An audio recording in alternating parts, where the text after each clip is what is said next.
Hey everybody, and welcome to Talk Chain, the podcast where we get into all things crypto. My name is Matt, and sadly I'm doing it solo today. I hope you're all having a great Super Bowl Sunday. I think Rob is at some sort of wild party, probably partying with some NFL stars. I'm not too sure, but I'm doing it solo today, so you'll have to bear with me if you happen to prefer to have the duo. Anyway, total market cap right now, 382. We have a serious red day going on. I hate to say that I'm right, but the bullish action we had yesterday on Bitcoin didn't seem to hold very long, and Bitcoin's holding at around 8,000 right now. I have the chart up here. We'll get into that in just a second, but across the board, it's just been red, double-digit losses all around, and we haven't been this low in market cap in quite a while. So we were kind of bouncing around 400 billion for a while. I might have said that wrong when we started, but anyway, yeah. So if we look at total market cap as we've gone through this game, we were kind of bouncing around here lately and had a little bit of bullish action in the last week, but we're back down below 400 billion, and it wasn't since early December when we saw this before. And so I'm keeping an eye on this level here. Where are we? 371 billion. So these levels I feel like are important because it's where a lot of buying and selling goes on at these sort of pivot points. And we can see here that this chart could have looked a lot different if here we happen to have seen a lot of selling, but obviously it didn't happen, and there was instead a bounce, and we made higher highs. So keep that in mind as we go from here. I know this is total market cap, which doesn't really mean too much about on an individual basis, but it is interesting to look at this market in a global sense, which I think is important. Bitcoin dominance is still hovering around 35.5%, and that's it is what it is. I don't think that that's necessarily going to maintain as we get along, depending on whether or not things change fundamentally in terms of Bitcoin keeping the status quo or actually adopting new things like the Lightning Network or other things that make it actually usable as a currency. So the two things I want to talk about today are the upcoming SEC, CFTC Senate hearings in the United States. So this, I think, is going to be interesting for a number of reasons. And I'm also going to talk about how to really look at crypto on a fundamental basis. I talk a lot about technical analysis when I'm analyzing whether or not a coin is good to buy or not. The reason for that is because I feel like it's very difficult to do any fundamental analysis on any of these products. And anybody who says that they can value appropriately a coin, I don't really believe that well. So I'm going to get into the different ways that people are valuing Bitcoin and other cryptos and why I don't think they're necessarily the best. And to be honest, I don't have a good rebuttal to a lot of them because this whole environment is very new and it's hard to know what is going to be a tried and true valuation model. So just to get into it, so this this Tuesday at 10 a.m. Eastern Time, the Senate Committee on Banking, Housing, and Urban Affairs is going to meet with the heads of the SEC and the CFTC. And for those who don't know, the SEC has a mandate to oversee a lot of the exchanges not related to futures trading, but I guess the equities and options and I don't know, there's probably a bunch of others, but they oversee a lot of that. And the Futures Trading Commission, obviously, they oversee the futures markets in commodities and other things. So they're going to be meeting and probably talking about regulation moving forward. And this is obviously significant because we've always had a lot of drama in terms of other countries deciding on whether or not they're going to go through with regulation or not go through with regulation. And I think it's also going to touch on ICOs because of all the different lawsuits that have been brought against established coins and coins that are being offered to people. So this article on CoinDesk actually has a link with a bunch of different sketchy ICOs that had happened, and that the CFTC or the SEC has actually moved to bring lawsuits against these people. And of course, the CFTC has asked for more information regarding the Bitfinex and Tether companies to figure out what's going on and whether or not their USDT token is actually backed by US dollar. And I think it's a long time coming, given that there's a token that's trying to straight up replicate the function of the US dollar. It's not surprising that the US government would have some questions about that and see what's up. So I think we should keep our eyes on this. I am definitely going to watch this when I live. I think it's going to be streamed live, and I think it'll be very enlightening to see where their heads are at. And you'll be able to get this impression on whether or not they bring up things like how crypto is basically only used for illegal activities. If you start to hear that sort of rhetoric from these guys, you obviously think that you get the impression that they're really just wanting to shut it down completely. I think what we're going to see is that it's going to be basically that they want their share. They want to make sure that they can set regulation where the government's going to be able to take their cut from people who make profit on this stuff. And that's what they do in basically everything with taxes. So this is probably going to be no different. But it's also going to set the stage for how exchanges are going to be able to behave, and how people are going to pretty much how the interaction between retail investors and exchanges are going to go. And I think they might touch on that. And so I think keep your eyes open, February 6th, Tuesday. The other thing I wanted to talk about is the different valuation models. So the two different ways you can value a stock or a something that's tradable on a market pretty much is through technical analysis or fundamental analysis. So if we use Bitcoin for an example, I bring up technical analysis because it follows a lot of assets follow these rules because they're almost solely based on supply and demand. So I'm not going to bring up too much on technical analysis, but just to say that these rules exist only because trader psychology is pretty well ingrained no matter which market you're in, and the rules of supply and demand seem to follow in most markets that are liquid enough. So just as an aside, yesterday I talked about how this might be a bull trap, and because we saw how the price was sort of stagnant here for most of yesterday, and we were seeing a bit of an increase in volume from the last couple of weeks, but it was actually lower than the last 2 days. So I was sort of hesitant to say whether or not this might be a good bounce that we see. And of course, we sort of reached 9,200 and then fell back down on a decent amount of volume.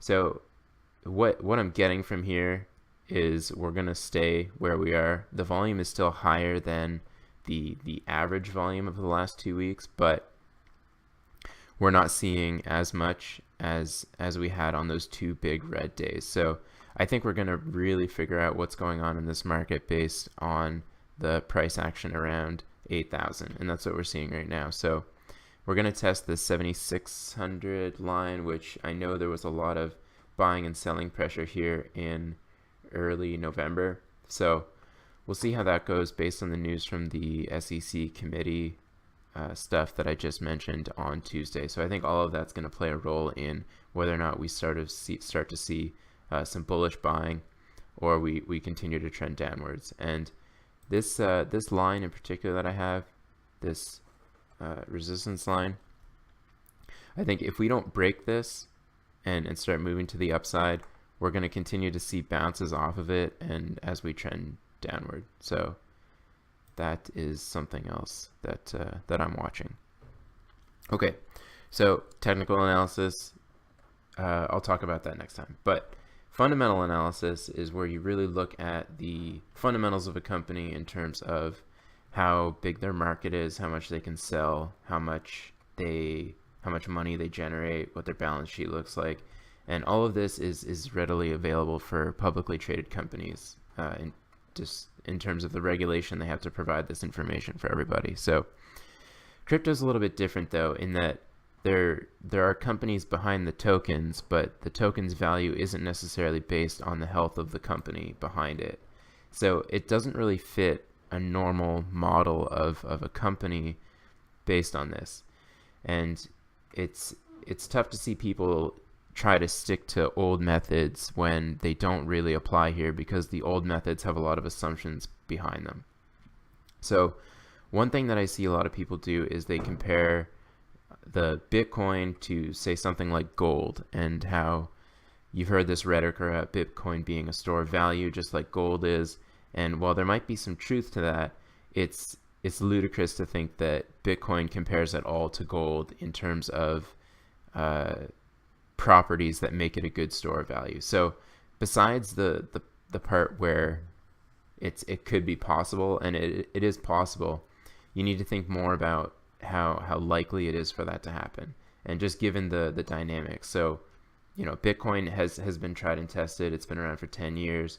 Gold's been around for millennia, and maybe more than that. So, and it's always retained some value, even though it has fluctuated a lot over the years.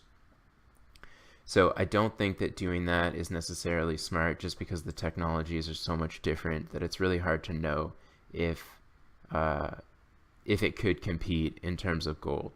And just to compare, so the total amount of gold that's been mined is like $7 trillion right now. And people like to say that, oh, if Bitcoin only has 1/100th of that, you know, Bitcoin should be going to the moon. But that's the problem, is that you don't know how it'll get that step forward and just saying that it's a store of value doesn't really do it. So I think for a lot of the other coins, and looking at their functionality and things that like to compete with it, so like Visa and MasterCard, how they're a transaction medium right now. And you could compare other things to that market, but you need to also compare the facts, and that Visa and MasterCard do a ton more transactions than any other coins right now. And they're very fast at it, and that's not always the case. And there's coins that have come on the market, or tokens that have come on the market, that try to challenge that. And they might be a good contender for the future. But as it stands right now, Visa and MasterCard have very justified valuations based on how well they've been able to deliver that product. So the crypto assets that aim to threaten that might be able to overtake it in the future, but it's not easy to make the leap from them in their current state to how they could get to Visa and MasterCard. And as the whole market develops, it might be more useful to compare these products, but right now I think it's way too early to do that. So the other valuation method that people like to talk about is Metcalfe's law, which, if you don't know, is, and I have the definition written down here, value of a network is proportional to the square of the number of connected users. And people cite things like Facebook and other networks. And this is an interesting way to look at it, and it suggests that a lot of the crypto assets are undervalued based on this, and they're only going to get more valued as more people use it. But the thing that's different is that with something like Facebook, it's easy to see how when more people use it, the more valuable the network is, because they just have to use it and be there, and they have to rely on it. But with things like currency and things of exchange, there's other parties involved. So Facebook, it really just, you need to use the network. And Bitcoin, you also need to use the network, but there's so many parties involved usually that if nobody accepts Bitcoin as payment, the value of everybody having Bitcoin is not proportional to the square of the number of users. So I think a real critical part is the merchants that are willing to accept Bitcoin, and it's only increased as we've gotten deeper into this crypto game. But until there's a mass adoption, the value of everybody having some Bitcoin is not that good. It's not. I don't think it's fair to use Metcalfe's law as a valuation model. So it's like it's cute to use it, but it's not something you should really hang your hat on. But as Bitcoin gets more adopted, and this definitely suggests that holding is a good idea if you really do believe this. The more adoption that goes on is the more that something like Metcalfe's law would actually apply to. So the final model that I wanted to talk about that somebody's done some cool work to make it fit to crypto is the DCF model, the discounted cash flow model. And this one's been around for a while, and it uses a company's cash flow to its projected future cash flow and discounts it to give a net present value of a company or an asset. I guess people use it for companies for the most part. And this is useful for companies that actually have cash flow. But like I was saying, crypto assets they have companies that create them, but they're not the ones that usually have the value instilled in the coin, because the coin has sort of a separate raison d'etre. So one thing that I thought was neat is this, what's his name? Chris Burniske. So I'm going to link to this article because I think it's very interesting, and he's taken the DCF model and tweaked it a bit and shed some new light on it to value crypto assets. And he uses things like velocity in terms of how quickly a coin exchanges hands to establish, a semi-justified value of a crypto asset.